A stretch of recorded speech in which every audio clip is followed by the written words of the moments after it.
ଯେଉଁ ମଣିଷର ଚରିତ୍ର ଅସୁନ୍ଦର ହୋଇଥାଏ ସେହି ମଣିଷର ସୁନ୍ଦର ଚେହେରାର ମୂଲ୍ୟ କିଛି ନଥାଏ।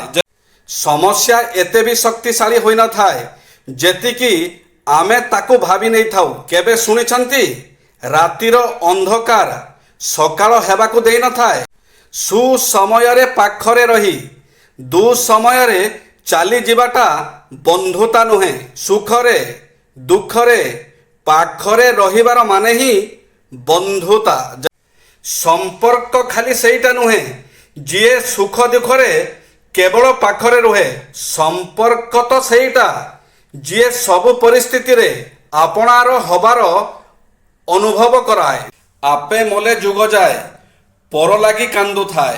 ନିଜେ ବଞ୍ଚି ଅନ୍ୟର ଉପକାର କରିବା ଉଚିତ। ଯେ ସମୟ ମଣିଷକୁ ଏପରି ପରିସ୍ଥିତିକୁ ନେଇ ଆସେ ଯେ ମଣିଷ କିଛି ସହିପାରେ ନା କିଛି କହିପାରେ। କେବଳ ଧୈର୍ଯ୍ୟ ଧରି ଭଲ ସମୟକୁ ଅପେକ୍ଷା କରିଥାଏ।